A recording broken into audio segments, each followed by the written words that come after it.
Hello and welcome students to the official YouTube channel of Vanguard Defense Academy. Myself Hipendra Singh Rathod, and today we will resume our previous topic, that is the physical division of India. In our previous class we have started this topic and we have discussed about the 6 major physical divisions of India, and in which we were studying about the northern mountains.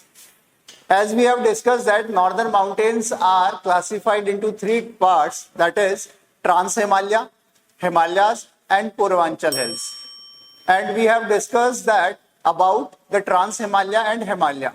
Now we will move ahead and we will discuss about the division of Himalaya on the basis of the regions. So let's start. So on the basis of the river regions or the river valleys, Himalayas is classified into 4 major types, which are the Kashmir or Punjab Himalaya, Kumaon Himalaya, Nepal Himalaya and Assam Himalaya. Okay, ये हिमालय के जो part हैं, ये जो reverse flow हो रही हैं, उन रिवर्स के जो उन रिवर्स का जो एरिया है, जो ड्रेनेज एरिया है, उसके अकॉर्डिंग इनको क्लासिफाई किया गया है. जैसे अगर हम सबसे पहले बात करें तो हिमालय का जो पहला जो डिवीजन किया गया है, दैट इज कश्मीर और पंजाब हिमालय. कश्मीर और पंजाब हिमालय में वो वाला रीजन आता है जो कि इंडस रिवर और सतलज रिवर का जो वाटर फ्लो का जो रीजन है, उसके बीच में हिमालय का जो पार्ट पड़ता है, उसे हम कह देते हैं कश्मीर हिमालय. तो basically the region between the Indus river and the Sutlej river. So the Indus and all it's tributaries, जो 5 ट्रिब्यूटरीज हैं इंडिया में इंडस की, उन 5 का जो उसमें सबसे लास्ट में जो आ जाती है, दैट इज सतलज. तो यानी इंडस से लेकर के, यहाँ इंडस है, यहां से लेकर के और सतलज के बीच तक का, यहां से जो ये इंडस फ्लो होती है इस तरीके से, ठीक है, यहाँ इंडस से लेकर के और उसकी एक ट्रिब्यूटरी जो सतलज है, ठीक है, इसके बीच का जो रीजन है which is known as Kashmir और पंजाब हिमालय. ओके, मेजरली क्योंकि ये जो रिवर फ्लो होती है इंडस और इसकी ट्रिब्यूटरीज, ये पंजाब वाले रीजन के अंदर फ्लो होती है. इवन पंजाब का जो नाम है वो भी इन्हीं रिवर्स के नाम पर ही पड़ा है. जैसे देखिए, पंजाब जो नाम पड़ा है, पंजाब का मीनिंग हो जाता है, it is derived from the 2 words, that is पंच एंड आब. ओके, आब कहा जाता है the region between the two water bodies, 2 rivers के बीच का जो इलाका होता है उसे कहते हैं दोआब.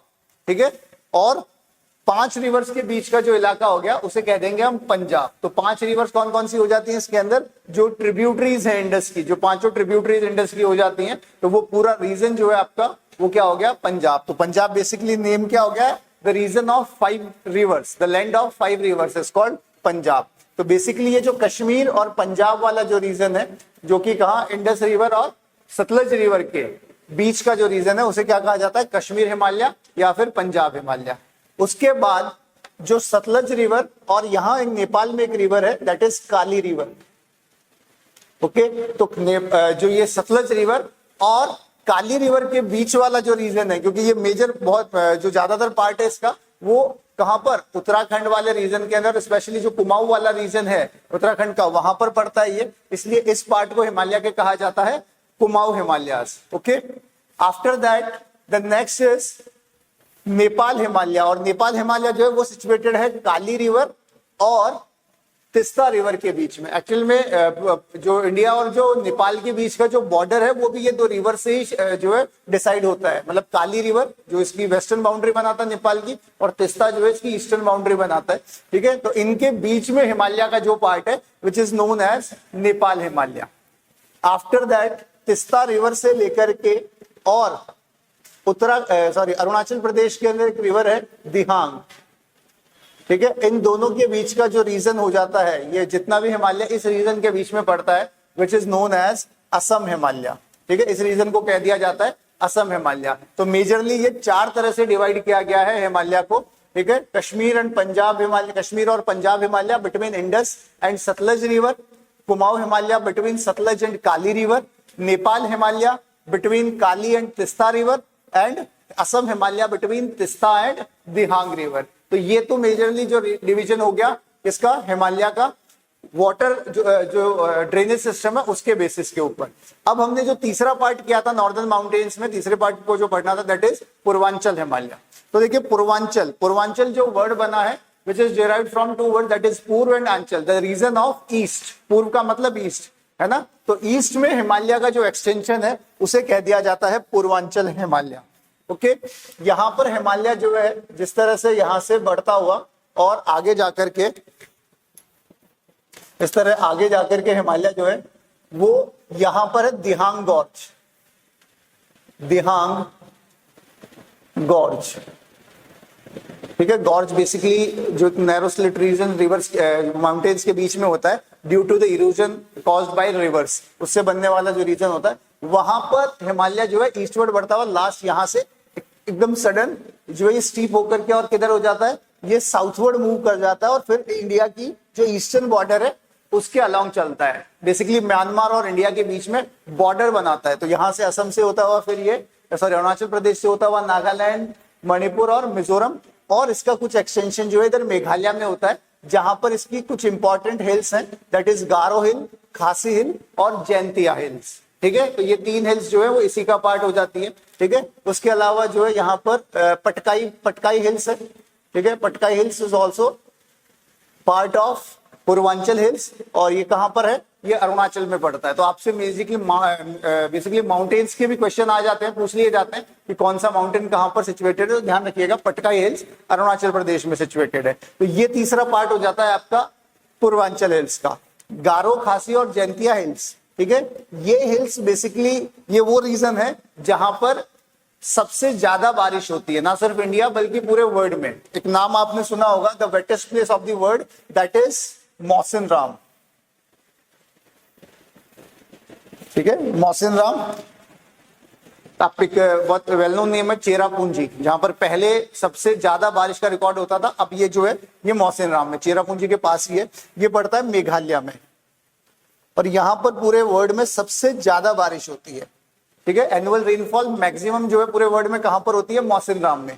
वो कहां सिचुएटेड है, वो इन्हीं गारो, खासी और जैंतिया हिल्स पर सिचुएटेड है, ठीक है। यहां सबसे ज्यादा बारिश होने का रीजन होता है मॉनसून में जो विंड्स आती हैं, क्योंकि ये फनल शेप्ड हिल्स हैं, इनके बीच में वो विंड्स ट्रैप हो जाती हैं और जितना भी अपने साथ में मॉइस्चर लेकर के आती है वो सारा यहीं पर ही बारिश करती है, जिसकी वजह से यहाँ पर सबसे ज्यादा बारिश होती है, ठीक है। तो मैक्सिमम एनुअल रेनफॉल या फिर the wettest place of the world is Mawsynram. ये आपके सुपरलेटिव्स के भी क्वेश्चंस आते हैं, उनमें भी पूछ लिया जाता है, ठीक है। अब नेक्स्ट बात करेंगे हम, जो पहला फिजिकल डिवीजन हमने यहाँ पर कंप्लीट किया, उसके बाद हम सेकंड फिजिकल डिवीजन के बारे में बात करेंगे, that is the northern plains. Physical division है नॉर्दर्न प्लेन्स। नॉर्दर्न प्लेन्स के बारे में हम देखते हैं, नॉर्दर्न प्लेन्स की लोकेशन क्या है। तो northern planes is situated between the northern mountains and the peninsular plateau. इसके नॉर्थ में नॉर्दर्न माउंटेन सिचुएटेड है और साउथ में पेनिनसुलर प्लेट्यू है। इन दोनों के बीच में होता है आपका नॉर्दर्न प्लेन्स। नॉर्दर्न प्लेन्स के फॉर्मेशन की अगर हम बात करें तो northern plains are form by the deposition of sediments carried by the Himalayan rivers. जो हिमालय से निकलने वाली जो रिवर्स हैं, जब वो धीरे धीरे यहाँ पर अपने साथ में जो सेडिमेंट्स लेके आई और धीरे धीरे in many years, in thousands of years, वो सेडिमेंट्स इकट्ठे होते गए और उन्होंने एक फॉर्मेशन बनाया जिसको हम कहते हैं नॉर्दर्न प्लेन्स। तो ये बना हुआ है बेसिकली हिमालय से आने वाली जो रिवर्स है उनके द्वारा लाए गए सेडिमेंट से। अब अगर इसके बेस पर हम इसकी एज की बात करें, कब ये फॉर्मेशन हुआ इसका, तो क्योंकि हिमालय के से आने वाले रिवर्स के डिपोजिशन से ये बना है, तो इसका मतलब इसका फॉर्मेशन हुआ है हिमालय के बाद में। तो हिमालय जैसा हमने पढ़ा था कि टर्शियरी पीरियड के अंदर इसका फॉर्मेशन हुआ था। तो जो आपके नॉर्दर्न प्लेन्स है which were formed in the quaternary period around 6 million years ago. तो हम यहाँ पर कह सकते हैं कि northern plains are the newest physical division of India. India का सबसे नया जो फिजिकल डिवीजन है वो कौन सा है, नॉर्दर्न प्लेन्स। और क्योंकि ये सेडिमेंट्स जो रिवर्स लेकर के आ रही है उनसे बना है, और रिवर्स जो अपने साथ जो सेडिमेंट्स लाती हैं वो कैसे लाती हैं, जो रिवर जो वाटर इरोजन करती हुई जो भी डेब्रिस है या जो भी सॉइल लेकर के आती है which is called alluvial soil, जो कि सबसे फर्टाइल सॉइल होती है, वो यहाँ डिपॉजिट होती गई। इसलिए ये रीजन कैसा है, it is the most fertile reason of India, not only India but it is one of the most fertile reason of the world also, ठीक है। दुनिया के सबसे फर्टाइल रीजंस में से एक है ये। और क्योंकि अच्छी फर्टाइल सॉइल और अबंडेंस ऑफ वाटर है, इस वजह से इस रीजन के अंदर जो सिविलाइजेशंस, जो भी ह्यूमन सेटलमेंट्स हैं, शुरुआत से ही वो सबसे ज्यादा रहे। इस वजह से आज भी अगर इंडिया में जो सबसे ज्यादा जो पॉपुलेटेड, अगर जिस फिजिकल डिवीजन की बात की जाए तो वो कौन सा हो जाता है? Northern plains. So we can say that it is a densely populated physical division of India. अब इसकी जो एक्सटेंशन है उनकी बात करें तो ईस्ट वेस्ट से लेकर के और ईस्ट के बीच में इसकी टोटल जो लेंथ है दैट इज 2400 किलोमीटर। ठीक है, 2400 किलोमीटर रीजन के अंदर ये फैला हुआ है। और विड्थ जो है इसकी वेरी करती है इन वेस्ट फ्रॉम 300 किलोमीटर, मतलब जो इसकी चौड़ाई है वो 300 किलोमीटर से लेकर के जैसे जैसे हम ईस्ट की तरफ जाते हैं तो इट ग्रेजुअली डिक्रीजेस और ईस्ट में ये हो जाती है 150 किलोमीटर के अराउंड। ओके, ये टोटल जो इसका जो एरिया है वो है 7 लाख स्क्वायर किलोमीटर। तो ये जो आपका नॉर्दर्न प्लेन्स है इसके बारे में हमने बात की कि ये इसका एक बेसिक इंट्रोडक्शन है। कहां से कहां तक ये फैला हुआ है उसकी अगर हम बात करें तो मेजरली जो है इंडिया के कौन कौन से स्टेट्स हैं जो ये कवर करता है। तो सबसे पहले जैसे पंजाब, उसके बाद में हरियाणा, ठीक है, उसके बाद में यूपी, कुछ पार्ट इसमें दिल्ली का भी आता है, उसके बाद में बिहार और जो वेस्ट बंगाल और असम। इसके अलावा it is also partly extended in the Jharkhand region. तो झारखंड वाले इलाके के अंदर भी ये कुछ एरिया के अंदर एक्सटेंडेड है। ये सारे जो रीजन्स हैं ये किसमें कवर होते हैं? नॉर्दर्न प्लेन्स के अंदर। तो नॉर्दर्न प्लेन्स इन स्टेट के अंदर है, आपसे डायरेक्टली इससे रिलेटेड क्वेश्चन भी पूछ लिया जाता है। अब देखो यहां पर हमने इसको डिवाइड किया कि ये इसका इंट्रोडक्शन है। अब इस नॉर्दर्न प्लेन को पूरे को इसमें बहने वाली जो रिवर्स हैं, जो रिवर्स हमने कहा कि हिमालयन रिवर्स के सेडिमेंट से ये बना हुआ है। तो हिमालय की जो 3 मेजर रिवर्स हैं, इंडस रिवर, गंगा रिवर और ब्रह्मपुत्र रिवर, इन रिवर से जो सेडिमेंट्स लाए गए उनसे ये बना। तो इन्हीं के बेस पर इसको 3 तरीके से डिवाइड किया गया है। One is Indus plain, which is also known as Punjab Plain, and it is formed by the deposition carried by sediments carried by the Indus and its tributaries. तो इंडस रिवर और उसकी जो tributaries हैं, ठीक है, tributaries जो है, tributaries जो मतलब ऐसी छोटी रिवर्स जो किसी बड़ी रिवर में आकर के मिलती है तो वो ट्रिब्यूटरीज कहलाती हैं। तो उसकी मेजरली इंडिया में जो 5 ट्रिब्यूटरी इंडस की आती हैं, कौन कौन सी? झेलम, चेनाब, रावी, ब्यास एंड सतलज। ठीक है, ये 5 रिवर है। तो इंडस और ये 5 रिवर जो है इनसे मिलकर के जिनके सबके जो सेडिमेंट्स है उनके डिपोजिशन से ये वाला प्लेन बना है। और क्योंकि ये 5 जो ट्रिब्यूटरीज हैं ये मेजरली पंजाब में से फ्लो होती है, ठीक है, तो वहीं पर ही इसका ज्यादातर जो सेडिमेंटेशन जो हुआ है वो इसी रीजन में हुआ है, इसलिए इसको पंजाब प्लेन भी कह दिया जाता है। इवन पंजाब का जो नाम है वो भी इन्हीं रिवर्स के बेस पे बना है। देखिए जैसे एक नाम बोलते हैं हम दोआब, दोआब बोला जाता है ऐसे रीजन को जो 2 रिवर्स के बीच में जो लैंडमास होता है उसे दोआब कहा जाता है। लैंडमास बिटवीन 2 रिवर्स और 2 water bodies is called Doab. Okay, तो ऐसे ही ये जो वर्ड बना है वो पंजाब बना है, जो कि 2 वर्ड से डिराइव्ड है। वन इज पंज एंड सेकेंड इज आब। पंज मीन्स 5 एंड आब बेसिकली फॉर वाटर बॉडीज। ठीक है, जो यहां पर कौन सी होगी? रिवर्स की बात कर रहे हैं हम। So the land of 5 rivers is called Punjab. 5 नदियों वाला जो इलाका है उसको नाम दिया गया पंजाब। 2 नदियों के बीच का दोआब, ऐसे ही 5 नदियों के बीच का पंजाब हो गया। तो इस पहले जो पार्ट को क्या कहा जाता है? That is called Indus plain और पंजाब प्लेन। आफ्टर दैट यहां से जैसे अगर हम देखें ये इंडस रिवर है इस तरह से, ठीक है, ये इंडस रिवर और इसकी 5 ट्रिब्यूटरीज झेलम, चेनाब, रावी, ब्यास और सतलज, ये 5 रिवर्स हैं। इनसे बनने वाला ये पूरा इलाका जो है that is called Indus plain और Punjab plain. Second river second आ जाता है आपके पास में, दूसरा वाला जो है दैट इज गंगेटिक प्लेन या गंगा प्लेन। गंगा और उससे उसकी जो ट्रिब्यूटरीज है उनके द्वारा लाए गए सेडिमेंट से बनने वाला जो रीजन है that is called Gangetic plain. Ganga जिसका ओरिजिन होता है उत्तराखंड में गंगोत्री ग्लेशियर से, वो और उसकी ट्रिब्यूटरीज जैसे रामगंगा, गोमती, घाघरा, है ना, ये सारी जो रिवर्स हैं, कोसी वगैरह, ये यमुना, ये सब जो अपने साथ में जो सेडिमेंट्स लेकर के आती हैं और वो सेडिमेंट धीरे जो डिपॉजिट होते हैं उनसे बना हुआ है कौन सा रीजन? आपका गैंगेटिक प्लेन। तो इधर अगर हम बात करें तो मेजरली जैसे घग्गर रिवर है, तो घग्गर रिवर से लेकर के और यहाँ तिस्ता रिवर के बीच वाला जो रीजन है, ये पूरा आपका गैंगेटिक प्लेन के अंदर आ जाता है। ठीक है, गैंगेटिक प्लेन ज्यादातर जो आपका फर्टाइल रीजन है इंडिया का, वो गैंगेटिक प्लेन्स का ही है। इन तीनों, इस पूरे नॉर्दर्न प्लेन में सबसे ज्यादा जो एरिया है वो गैंगेटिक प्लेन का है। ओके, इसके बाद में अगला जो तीसरा जो टाइप का जो प्लेन होता है इसके अंदर, that is called Brahmaputra plain. Brahmaputra plain, Brahmaputra plain जो है which is formed by the Brahmaputra river and its tributaries. जैसे ब्रह्मपुत्र रिवर जो है वो तिब्बत में से निकलती है और फिर वहां से आगे चल करके अरुणाचल प्रदेश के जस्ट ऊपर ये इंडिया में एंटर होती है।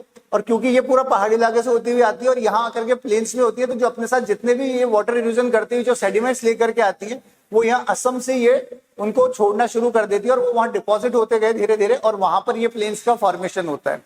इन प्लेन्स का एक इंपॉर्टेंट फीचर हो जाता है रिवराइन आइलैंड्स।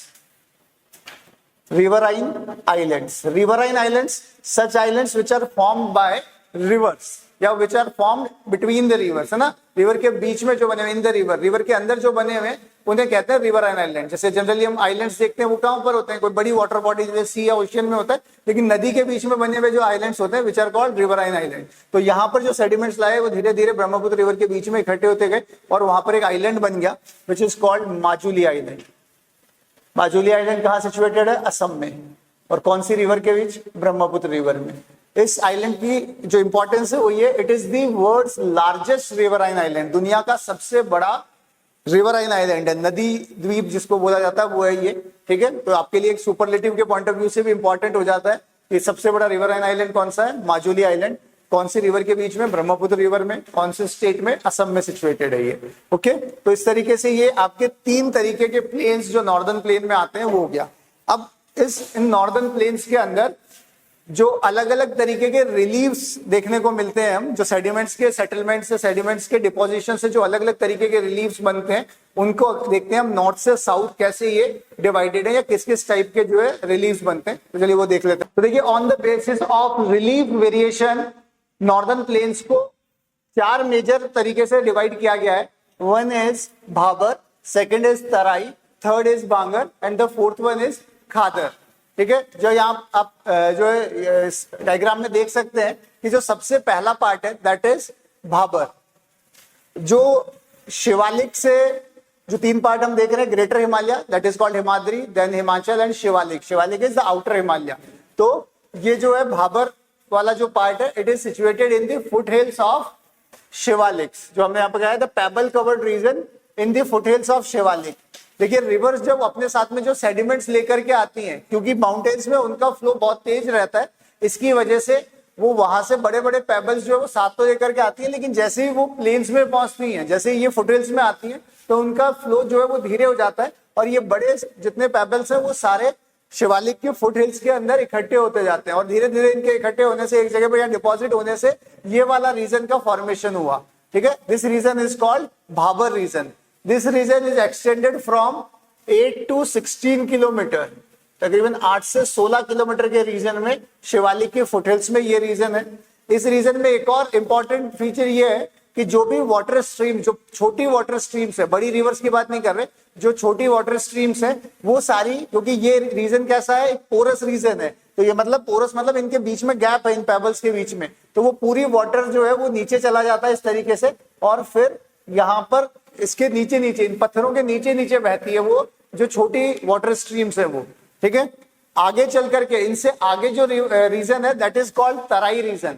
ये जो वाटर स्ट्रीम्स, जो स्मॉल वाटर स्ट्रीम्स थी, जो भाबर वाले रीजन के अंदर इन पेबल्स के नीचे से फ्लो हो रही थी, वो यहाँ पर री एमर्ज होती हैं और री एमर्ज होकर के, क्योंकि उनका कोई एक कोर्स नहीं होता, मतलब एक पाथ नहीं होता है, तो वो फैल जाती हैं और वहां पर जो सॉइल है उसके साथ मिलकर के एक मार्शी और स्वैम्पी रीजन, दलदल नुमा एक एरिया बनाती है, दलदल वाला इलाका, जिसको अब क्या कह देते हैं, तराई कह देते हैं। तो this is the swampy and marshy region where river streams reemerge. अब क्योंकि यहाँ पर सॉइल जो मार्शी है वो भी है और वाटर की भी अवेलेबिलिटी है, तो यानी यहाँ पर वेजिटेशन के ग्रोथ के लिए एकदम फेवरेबल कंडीशंस होती है। इस वजह से ये रीजन में वेजिटेशन बहुत ज्यादा मिलता है। ठीक है। ये रीजन अगर हम ज्यादातर देखें तो जो आपको जो नॉर्थ ईस्टर्न वाला पार्ट जो है वहां पर ज्यादातर इस तरीके का तराई रीजन है। तो जो ज्यादातर डेंस फॉरेस्ट है इंडिया के वो आपको किधर मिलेंगे, इसी तराई रीजन के अंदर देखने को मिलते हैं। ठीक है। इस तराई रीजन के आगे जब आते हैं तो हमको जो नेक्स्ट जो डिवीजन जो रिलीफ फीचर मिलता है नॉर्दर्न प्लेन्स का, that is the Bhangar. Bhangar is the region which is formed by the deposition of old alluvial soil.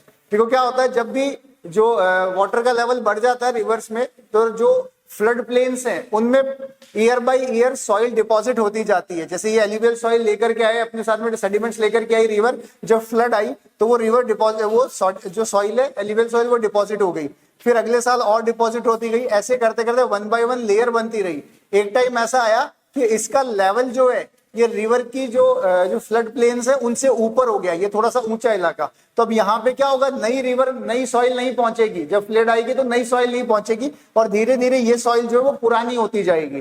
तो ये जो पुरानी सॉइल के डिपोजिशन से जो एरिया बना रहता है उसे हम कह देते हैं भांगर। तो ये बात हमने यहीं पे ये की है, the region of old alluvial soil with calcareous deposits. Calcareous बोलते हैं जो कंकर होते हैं। तो इसमें मेजरली कैसी है आपको, या सॉइल तो एलुवियल है लेकिन ओल्ड एलुवियल सॉइल है, मतलब उसकी फर्टिलिटी कम है, क्योंकि जब धीरे धीरे इसकी फर्टिलिटी क्या होती जाएगी, कम होती जाएगी। तो it is a old alluvial soil which has less fertility and calcareous deposit, कंकर वगैरह जैसी डिपोजिशंस यहाँ पर ज्यादा मिलती हैं। इनसे थोड़ा नीचे जो वो एरिया जहां पर फ्लड प्लेन्स अपने जो साथ में सेडिमेंट्स लाते हैं वो हर साल डिपॉजिट करते जाते हैं, तो वहां पर हर साल क्या होती जाएगा, हर अगले साल फ्लड आया फिर वापस वहां पर नई सॉइल डिपॉजिट हो गई, फिर नेक्स्ट ईयर नई सॉइल डिपॉजिट हो गई, तो हर साल नई सॉइल डिपॉजिट होती रहती है और ये रीजन बनता है। तो ये जो नया सॉइल डिपॉजिट होने वाला जो रीजन है, नई एलुवियल सॉइल डिपॉजिट होने वाला जो रीजन होता है, दैट इज कॉल्ड खादर। ठीक है, उसे कह दिया जाता है खादर। ठीक है। अब क्योंकि यहाँ पर न्यू एलुवियल सॉइल है, मतलब इसकी फर्टिलिटी ज्यादा है, इस सॉइल में न्यूट्रिशनल वैल्यू सबसे ज्यादा है, तो it is the most fertile reason of the northern plain. Northern plain का जो सबसे फर्टाइल रीजन होता है वो कौन सा होता है, खादर होता है। तो ये 4 तरीके के जो फीचर्स हैं नॉर्दर्न प्लेन्स के रिलीफ वेरिएशन के बेसिस पर, that is Bhabar, then Terai, then Bhangar and the last one is Khadar. तो ये अभी हमने बात की यहाँ पर नॉर्दर्न प्लेन्स के बारे में, और ये नॉर्दर्न प्लेन्स किस तरीके से डिवाइडेड है रिलीफ के वेरिएशन में, वो भी हमने इसमें देखा। नेक्स्ट हम बात करेंगे अब पेनिनसुलर प्लेट्यू के बारे में। Next physical division is the peninsular plateau. Peninsular plateau is the oldest physical division and the most stable physical division of India. It is the part of the ancient landmass that is Gondwana land. Gondwana land, when the supercontinent Pangaea broken into 2 parts during the continental drift, one was the northern part is called Angara land and the southern part is called Gondwana land. तो जो peninsular plateau वाला जो region है, it is basically the part of that Gondwana land. और क्योंकि ये अपने formation से लेकर के और अभी तक इसमें बहुत कम चेंजेस हुए, इसलिए हम इसको क्या कहते हैं कि मोस्ट स्टेबल रीजन है, ये मोस्ट स्टेबल फिजिकल रीजन है अभी तक का। मतलब इसके जो जब ये बना था तब से लेके अभी में बहुत ज्यादा चेंजेस नहीं हुए। ठीक है। यहाँ पर इस रीजन के अंदर जो ज्यादातर जो सॉइल मिलती है that is black soil which is form due to volcanic eruption. तो यहाँ पर वॉल्केनिक इरप्शंस बहुत ज्यादा हुए जिसकी वजह से यहाँ पर जो सॉइल हुई वो ब्लैक कलर की सॉइल है। ठीक है। और ये सॉइल जो है बेसिकली जो डेक्कन प्लेट्यू वाले रीजन में जब ये ब्लैक सॉइल मिलती है which is called Deccan trap. ठीक है। और क्योंकि यहाँ पर वॉल्केनिक इरप्शन से लावा के ठंडा होने से जो रॉक्स बनी, तो यहाँ पर it consist the igneous rocks, sedimentary and metamorphic, तीनों तरीके की रॉक्स जो हमको यहाँ पर देखने को मिल जाती हैं। ठीक है। तो इस तरीके से यहाँ पर जो है ये रीजन मिलता है। अब ये वाला जो पार्ट है, अगर हम बात करें इसका शेप कैसा है, तो it is triangular in shape, triangular shape का है ये। ठीक है। इस पार्ट में अगर देखते हैं हम ये, और it is the largest physical division of India, सबसे बड़ा फिजिकल डिवीजन है जो कि 16 लाख स्क्वायर किलोमीटर रीजन के अंदर एक्सटेंडेड है। ठीक है। और इसको 3 पार्ट्स के अंदर डिवाइड किया गया है। One is central highland, second is Deccan plateau and third one is north eastern plateau region. ऊपर वाला जो पार्ट देखें, अगर यहां पर हम बात करें, ये है विंध्यन माउंटेन्स। तो विंध्यन माउंटेन्स और यहां इसी के ऊपर जो है नर्मदा रिवर फ्लो होती है। तो विंध्यन और नर्मदा रिवर के ऊपर का जितना भी पार्ट पेनिनसुलर प्लेट्यू का है which is called central highlands. और सेंट्रल हाईलैंड्स में मेजरली जैसे कि मालवा प्लेट्यू जो इंपॉर्टेंट रीजन है, यहाँ के मालवा प्लेट्यू है, ठीक है। उसके अलावा जो है आपका मालवा प्लेट्यू के अलावा जो बुंदेलखंड बागेलखंड प्लेट्यू हो गया, ठीक है। उसके अलावा इधर अगर हम देखें तो राजमहल हिल्स वाला जो रीजन है, ये सारा पार्ट किसका आ जाता है, सेंट्रल हाईलैंड्स का पार्ट आ जाता है। विंध्यन माउंटेन्स के नॉर्थ साउथ में जो ट्रायंगुलर पार्ट बनता है that is called Deccan plateau, ठीक है। ये प्लेट्यू रीजन है क्योंकि हमने बात की थी प्लेट्यू क्या होते हैं, जो टेबुलर जो हाईलैंड्स होते हैं, जो मेन लैंड से थोड़े ऊपर के टेबल शेप के फ्लैट सरफेस वाले जो रीजन होते हैं उन्हें प्लेट्यू कहते हैं। तो ये डेक्कन, डेक्कन जो वर्ड है वो डिराइव हुआ दक्षिण से, दक्षिण साउथ को जो हिंदी में क्या कहा जाता है, दक्षिण, उसी से वर्ड बना डेक्कन, क्योंकि ये प्लेट्यू डेक्कन में था, मतलब दक्षिण में था, इसलिए इसको नाम दिया गया डेक्कन प्लेट्यू। तो मेजरली जो सेकंड पार्ट है पेनिनसुलर प्लेट्यू का वो है डेक्कन प्लेट्यू, ठीक है। इसी डेक्कन प्लेट्यू का कुछ एक्सटेंशन जो है वो नॉर्थ ईस्ट की तरफ भी है, ठीक है, जिसे हमने नॉर्थ ईस्टर्न प्लेट्यू कहा है। लेकिन क्योंकि ये बीच वाला जो रीजन है, यहाँ बीच में ये सेपरेट हो जाता है, किसकी वजह से, जो आपका नॉर्दर्न प्लेन्स के जो सेडिमेंट्स है वो धीरे धीरे with the passage of time ये प्लेट्यू को कवर करते गए, इसके ऊपर डिपॉजिट होते गए। तो इस बीच वाले रीजन, इस गॉर्ज के अंदर ये वाला पूरी तरह से दब गया उसके नीचे। जैसे ये प्लेट्यू रीजन था मान लो, ठीक है, इसके ऊपर इस तरह से लैंडमास सेडिमेंट्स जो है रिवर के वो इकट्ठे होते गए और ये वाला प्लेट्यू यहाँ पर नीचे दब गया और यहाँ से फिर वापस नॉर्थ ईस्ट के अंदर ऊपर दिखाई देने लगा। तो इस तरीके से ये डेक्कन प्लेट्यू का ही एक्सटेंशन है थोड़ा सा, जिसे हमने अलग से नाम दे दिया नॉर्थ ईस्टर्न प्लेट्यू, ठीक है। तो ये प्लेट्यू रीजन हो जाता है। अब ये जो पेनिनसुलर प्लेट्यू है इसको सराउंड करता है दोनों साइड से। अगर इधर देखें हम तो इसके इधर बाउंड्री जो बनाते हैं वो बनाते हैं ईस्टर्न घाट्स, और इधर की तरफ में जो बाउंड्री बनाते हैं वो बनाते हैं वेस्टर्न घाट्स। दोनों साइड के जो माउंटेन्स है वो इन पेनिनसुलर प्लेट्यू की जो है बाउंड्री का फॉर्मेशन करते हैं। तो ये है आपका मेजरली तीसरा जो physical division, that is peninsular plateau. Okay, तो अभी तक हमने जो बात की वो हमने बात कर ली है नॉर्दर्न माउंटेन्स की, नॉर्दर्न प्लेन्स की और पेनिनसुलर प्लेट्यू की, ठीक है। बाकी की बात करेंगे अब हम नेक्स्ट क्लास में। Till then bye.